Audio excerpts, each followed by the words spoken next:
자, 오늘은 예배로 영원히 미소 짓는 교회 7번째 시간 모세의 예배, 이런 제목으로 여러분들과 같이 말씀 나누겠습니다. 여러분, 오늘도 말씀 나눌 때에 하나님의 은혜가 우리 교회와 여러분들에게 있기를 간절히 축복합니다. 한 선생님께서 학생들에게 이런 문제를 내셨어요. 고난이 계속해서 연속해서 일어나서 고난에 고난이 더해지는 현상을 사자성어로 무엇이라고 하는가? 그리고 선생님이 그 학생들이 문제를 맞출 수 있도록 너무 친절하게 첫 번째 음절과 세 번째 음절을 가르쳐 주셨어요. 첫 번째 음절이 뭡니까? 설. 세 번째 가. 자, 여러분, 이 문제의 답은 뭐죠? 예, 설상가상. 그런데 어떤 아이가 다음과 같이 답을 적었다고 합니다. 한번 볼까요?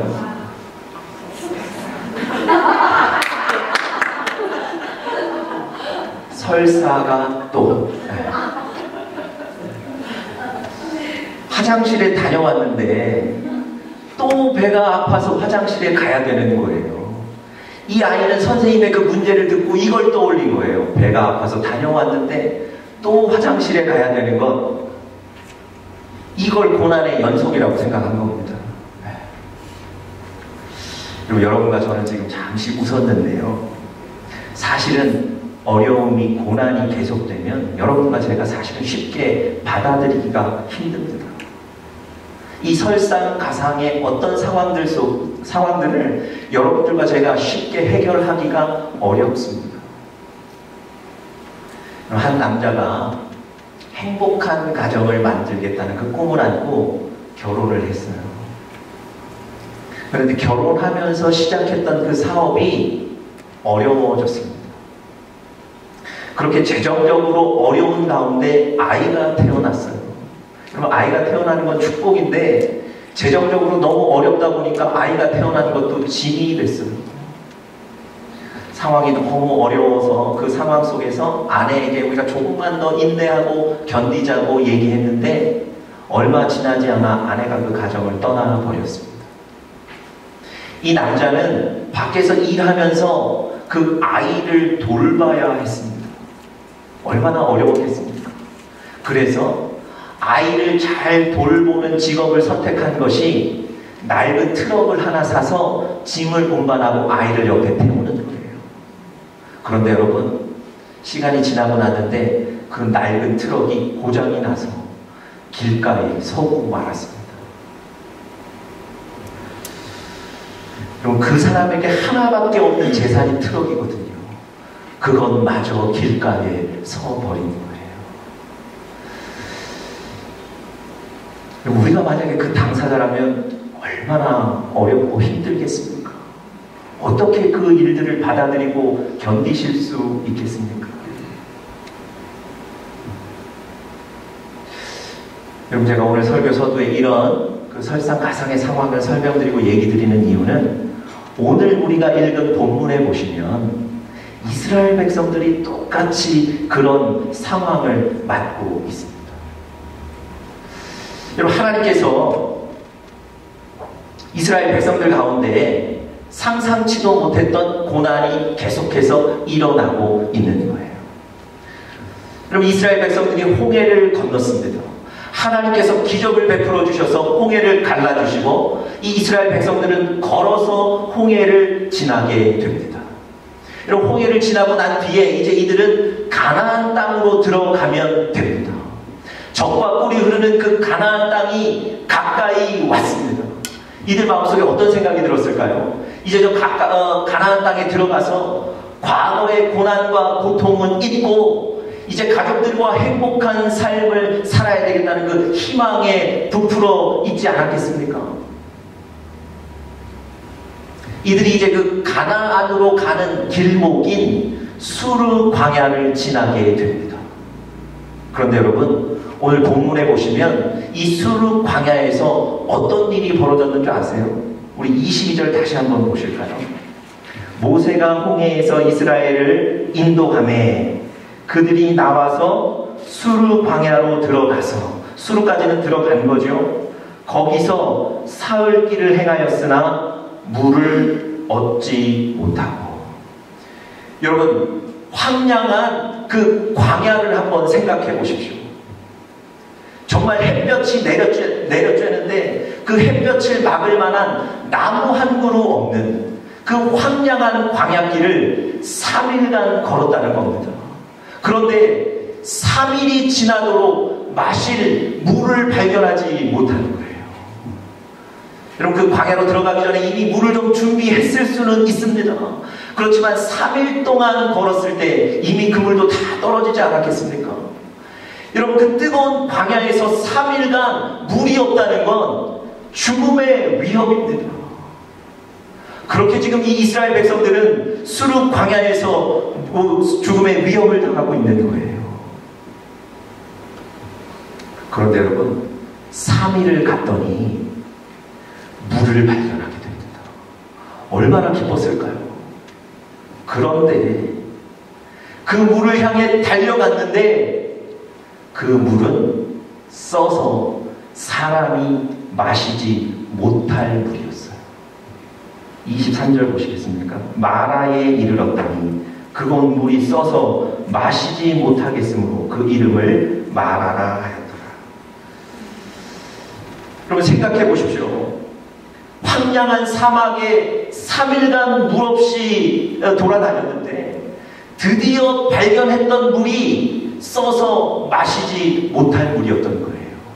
어려움에 어려움이, 고난에 고난이 계속 더해지고 있지 않습니까?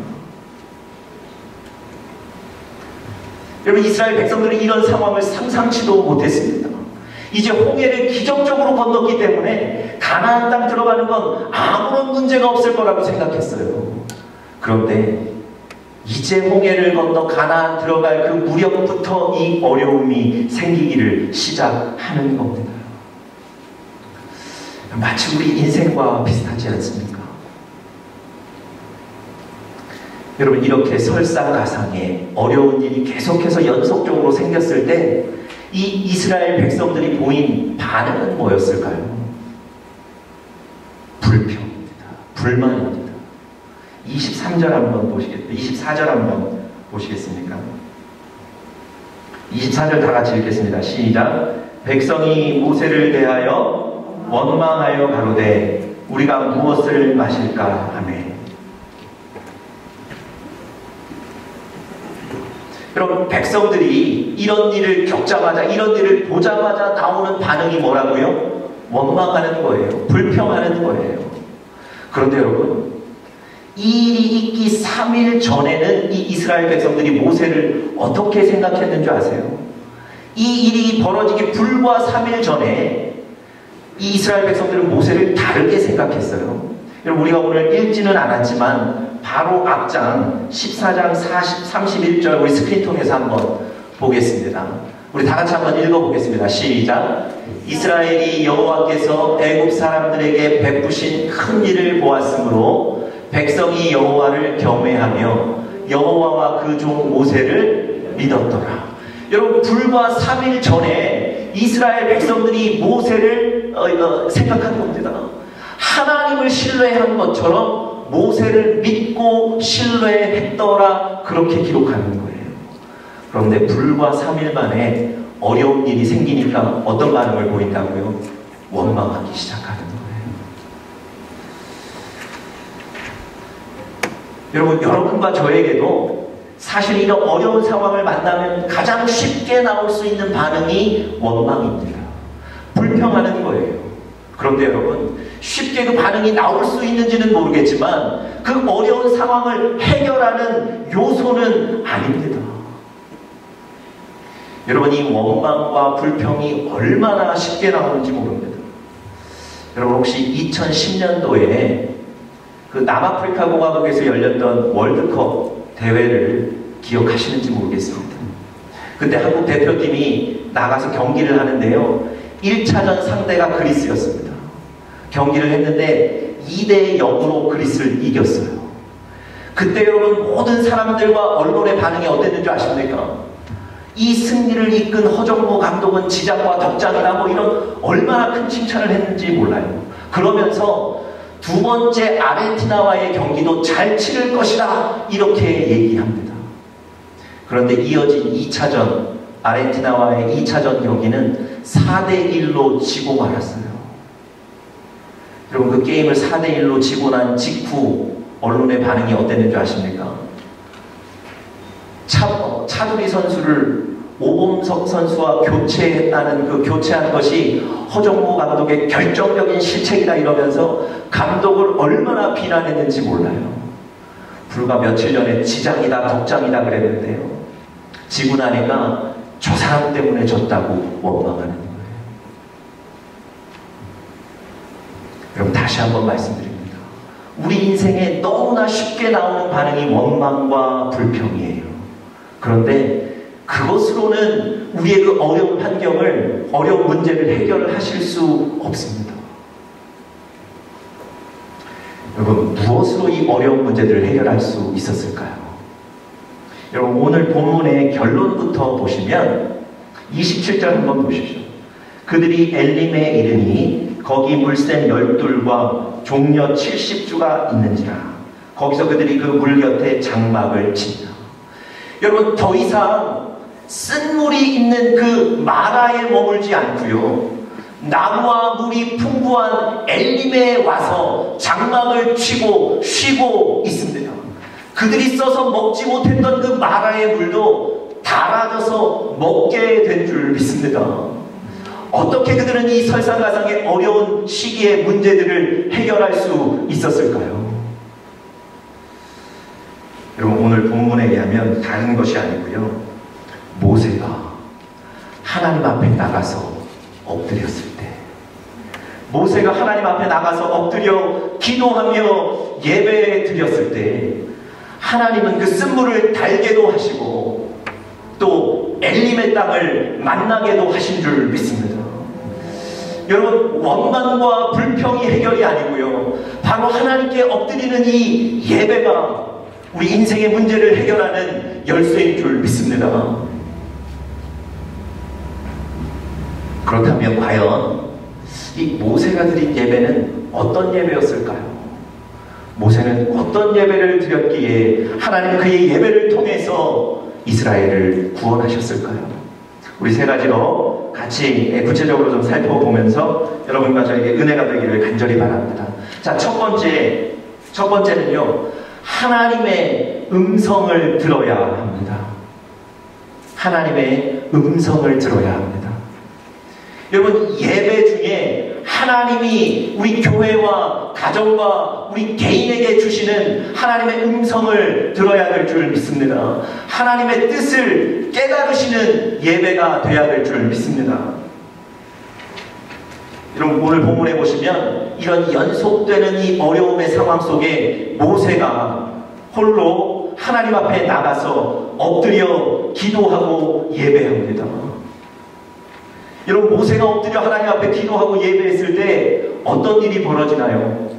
하나님이 말씀하십니다. 이 어려운 상황을 어떻게 해결할 수 있는지를 하나님이 말씀하세요. 자, 25절 한번 보세요. 모세가 여호와께 부르짖었더니 여호와께서 그에게 한 나무를 지시하시고 그가 물에 던짐에 물이 어떻게 했다고요? 달아졌더라. 여러분 모세가 하나님 앞에 나가 엎드려 기도했을 때 하나님은 이 상황을 해결할 수 있도록 그 방법을 정확하게 말씀해 주신 줄 믿습니다. 모세는 그 예배를 통해서 하나님의 음성을 들은 거예요. 그 예배를 통해 하나님의 음성을 듣고 그래서 이스라엘 백성을 살린 줄 믿습니다. 여러분 하나님은 동일하게 우리의 예배 가운데도 말씀하세요. 하나님은 이 예배 가운데도 여러분에게 지금도 말씀하고 계십니다. 여러분 예배마다 하나님의 음성을 들으십니까? 예배마다 나를 향한 하나님의 뜻을 깨달으시나요? 제가 요즘 어느 목사님 설교에 큰 은혜를 받고 있습니다. 그 목사님이 남덕모 목사라고요. 여러분, 제가 지금 다른 얘기 드리는 게 아니고 하나님께서 저를 이곳에 영적인 지도자로 보내주시지 않았습니까? 저도 제가 부족한 건 잘 알거든요. 저도 제가 연약한 건 잘 알거든요. 그런데 하나님이 보내셨기 때문에 하나님이 저를 통해서, 부족한 저를 통해서 우리 공동체에 말씀하실 것입니다. 제가 지금 다른 얘기 드리는 게 아니고요.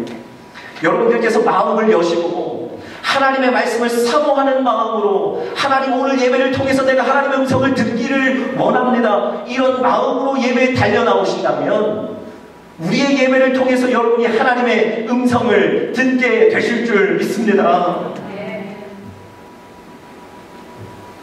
여러분, 사람이 어떻게 사는 줄 아세요? 하나님의 말씀을 들으면 삽니다. 하나님의 말씀을 듣지 못하기 때문에, 하나님의 분명한 뜻을 깨닫지 못하기 때문에 내가 어디로 가야 되는지, 내가 무엇을 해야 되는지를 모르는 거예요. 하나님의 뜻을 분명히 알기만 하면 여러분과 제가 살게 될 줄 믿습니다. 여러분, 하나님께서 에스겔에게 환상 한 가지를 보여주시는데요, 마른 뼈들이 많이 모여있는 환상을 보여주셨습니다. 여러분, 마른 뼈들은 죽은 거예요. 그런데 하나님께서 이 에스겔을 데리고 가셔서 마른 뼈들이 있는 곳에 데리고 가시고 그 환상을 보여주셨어요. 여러분, 그 마른 뼈는 누구를 상징하는 겁니까? 이스라엘 백성들을 상징하는 거예요. 다시 말씀드리면 이스라엘 백성들은 그 마른 뼈와 같이 육체적으로는 피곤하고 영적으로는 죽어간다는 거예요. 그런데 하나님께서 그냥 그 마른 뼈만 보여주신 게 아니라 내가 이 마른 뼈들을 살리겠다고 얘기하세요. 다시 말씀드리면 육신적으로는 피곤해 있고 지쳐 있고 영적으로는 죽어가는 이 이스라엘 백성을 하나님께서 살리시겠답니다. 어떻게 살리실 수 있죠? 하나님은 살리시겠다는 말씀과 함께 어떻게 살게 되는지, 어떻게 살리는지 그 방법도 같이 얘기하셨어요. 우리 스크린 통해서 에스겔 37장 4절 말씀, 하나님께서 이스라엘 백성들을 살리시는 방법을 얘기하신 겁니다. 우리 다 같이 읽어보겠습니다. 시작. 너희 마른 뼈들아, 여호와의 말씀을 들을지어다. 우리 다시 한번 크게 읽겠습니다. 시작. 너희 마른 뼈들아, 여호와의 말씀을 들을지어다. 여러분, 잘 보세요. 하나님께서는요, 저 마른 뼈들을 살리시겠다고 하시면서 방법을 말씀하셨는데 마른 뼈들에게 하나님의 말씀을 선포하는 거예요. 마른 뼈들이 하나님의 말씀을 들으면 살아난다는 겁니다. 저 마른 뼈들이 왜 죽어가는 거죠? 이스라엘 백성들이 왜 영적으로 죽어가는 겁니까? 하나님의 말씀이 없기 때문에 그렇습니다. 하나님이 진단하신 평가입니다, 저것이. 여러분, 하나님은 저 이스라엘 백성들을 살리시기 위해서 다른 방법을 쓰신 게 아니고요, 그들에게 말씀을 전하는 것, 그들이 말씀을 들으면 살게 된다고 하십니다. 여러분, 여러분과 저도 동일합니다. 우리의 삶에 하나님의 말씀이 없으면 우리도 영적으로 죽어가고 육적으로 지쳐가는 거예요.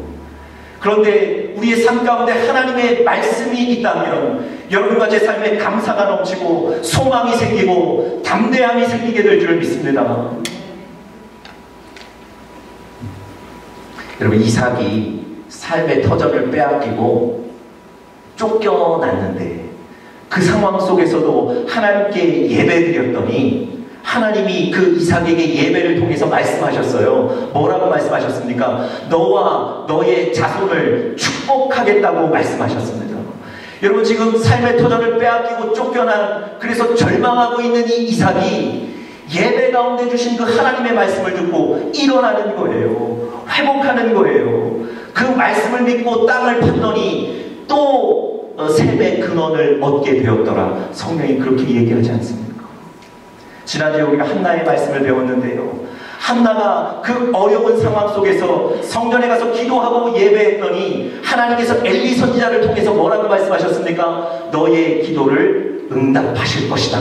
그 음성을 듣고 가서 먹고 마시고 얼굴에 다시는 수색이 없었던 것 아닙니까? 여러분, 우리의 예배가 하나님의 음성을 듣는 예배가 되어야 될 줄 믿습니다. 여러분, 포항에 한동대학교라고 있습니다. 그 한동대학교에 초대 총장을 역임했던 김영길 박사라는 분이 이런 간증을 하는 것을 제가 들었습니다. 이분이 어떤 문제가 생기셨는데 이 문제를 어떻게 해결해야 될지를 도저히 모르시겠다는 겁니다. 여러분, 무엇을 해야 될지 어디로 가야 될지를 모르겠으니까 이분이 어떻게 하셨냐면 주일 예배에 나가서 집중해서 목사님의 말씀을 듣는 거예요. 오늘 예배를 통해서 이 문제 가운데 하나님이 음성을 들려주시겠다. 여러분, 그 주일 교회에 나가서는 예배를 드리고요, 집에서는 그 설교 채널을 틀어놓고 그 나오는 그 말씀에 집중하는 겁니다. 근데 이분이 그때쯤에 미국으로 출장을 오시게 됐답니다. 아직 그 문제에 관한 정확한 하나님의 음성을 듣지 못했는데 출장을 가게 된 거예요. 그럼 사실 그 출장 온 일들을 처리해야 되고 얼마나 바쁩니까? 그런데 이분이 미국으로 출장 와서도 그 문제에 관한 하나님의 음성을 듣기 위해서 주일날 한인교회를 찾아 나가신 거예요. 버지니아로 출장을 가셨는데 버지니아에 펠로우십 교회라는 그 한인교회를 찾아 나가셨답니다. 이분이 뭐라고 말씀하시냐면 그날 주일 예배를 통해서 하나님이 그 문제에 대한 해결 방법을 말씀해 주셨다고 간증합니다. 여러분, 그 주님의 말씀을 듣기 위해 예배를 찾아 나가는 거예요. 여러분, 예배 가운데 하나님은 분명히 말씀하십니다. 여러분, 하나님의 음성을 듣는 예배 되시기를 간절히 축복합니다. 그런 예배를 향해서 사모함으로 달려 나오십시오. 자, 두 번째로요, 모세의 예배의 특징 두 번째는 순종을 결단해야 한다는 겁니다. 순종을 결단해야 합니다. 여러분, 하나님께서는요, 모세가 예배를 드렸을 때 이 문제 해결을 위해서 나무를 보여주셨고 그 한 나무를 물에 던지라고 하셨어요. 그래서 그 물이 달아지도록 말씀해 주셨습니다. 그런데 여러분, 하나님께서 오늘 본문에 보시면 한 가지 더 말씀하세요. 자, 26절을 한번 보세요. 제가 한번 읽어보겠습니다. 가라사대 너희가 너희 하나님 나 여호와의 말을 청종하고 나의 보기에 의를 행하며 내 계명에 귀를 기울이며 내 모든 규례를 지키면 내가 애국 사람에게 내린 모든 질병에 하나도 너희에게 내리지 아니하리니 나는 너희를 치료하는 여호와임이니라. 여러분, 하나님께서 이 어려운 상황 속에 나무를 물에 던져라, 그러면 물이 달아져서 너희가 먹을 수 있다, 이 얘기만 해주셔도 충분한데 왜 규례를 말씀하시고 그 규례에 순종해야 된다, 이 얘기를 왜 하시는 거죠? 여러분, 이스라엘 백성들이 이 문제만 해결하면 앞으로는 고통이 없습니까? 이 문제 뒤에는 앞으로 고난이 없습니까? 아니요. 이제 시작이거든요. 이제 이 수르 광야를 지나가도 가나안까지 들어가기까지 얼마나 많은 고난과 고생과 어려움이 있겠습니까? 하나님은요, 지금 이 수르 광야에서 쓴 물의 문제만 해결해 주시는 것이 아니라, 주시는 것을 원하시는 것이 아니라 앞으로 있을 그 고난과 어려움도 해결해 주시기를 원하시는 거예요. 그래서 하나님이 무엇을 말씀하십니까? 내가 너희에게 규례를 주겠고 내가 너희에게 말하겠고 그 말을 순종하고 지키면 너희의 생명이 살게 될 것이다, 이렇게 말씀하시는 겁니다. 그럼 하나님은 모세에게요, 순종을 결단하라고 말씀하시는 거예요. 이 예배를 통해서 순종을 결단하라고 모세에게 말씀하십니다. 여러분, 순종하면 어떻게 하신다고 하셨죠? 어떤 질병에도 걸리지 않도록 하겠다고 말씀하세요. 애굽 사람이 걸렸던 그 질병에 어느 것 하나도 걸리지 않게 하시겠다. 여러분, 애굽 사람들은요, 그동안 하나님이 10가지 재앙을 주시면서 각가지 질병을 맛봤던 사람들입니다. 뿐만 아니라 마지막 재앙을 통해서 너무너무 소중했던 첫째 아들들이 다 죽었어요. 여러분, 이걸 이스라엘 백성들이 다 지켜봤거든요. 여러분, 이들은 질병 없이 살 수만 있다면 그게 축복인 거예요.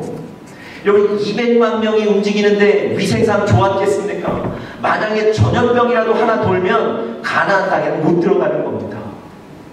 그런 그들에게 하나님이 뭐라고 말씀하셨다고요? 애굽에게 내렸던 질병에 하나도 너희에게 내리지 않겠다고 말씀하세요. 그건 무슨 얘기입니까? 살리시겠다는 거예요.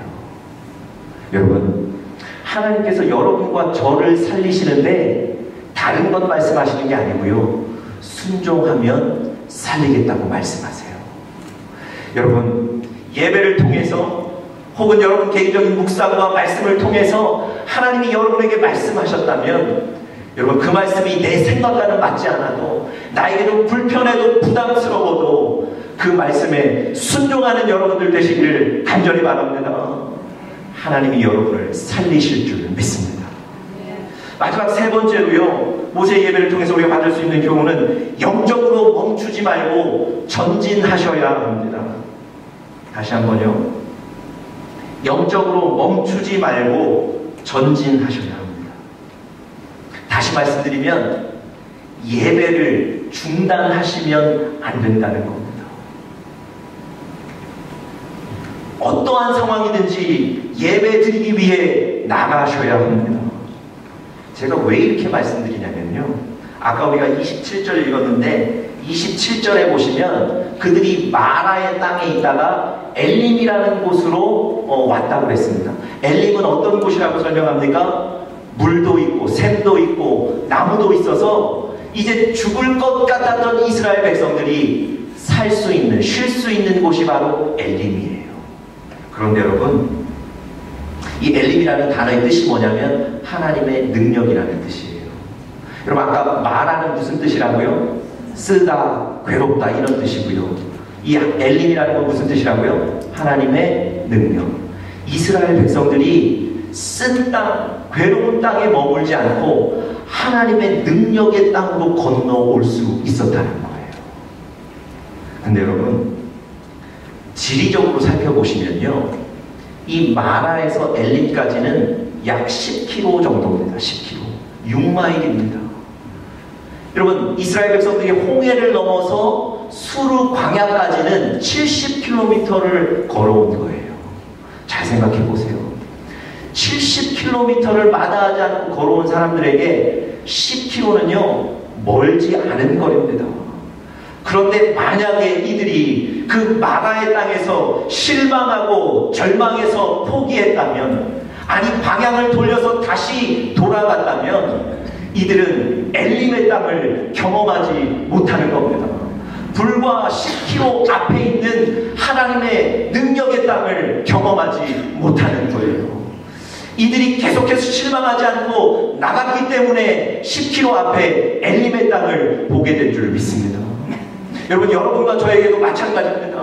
우리 눈에 보이지는 않지만 우리 앞에 하나님의 능력인 엘림의 땅이 있는 줄 믿습니다. 여러분, 지금 신앙생활하다가 실망하고 절망해서 그냥 돌이키신다면 불과 10km 앞에 있는 엘림의 땅을 못 보시는 거예요.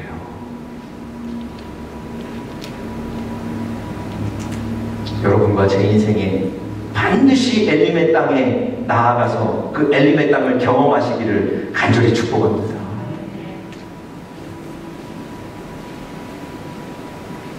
그 청교도들 인사가 우리에게 굉장히 중요한 좀 교훈을 주는 것 같아요.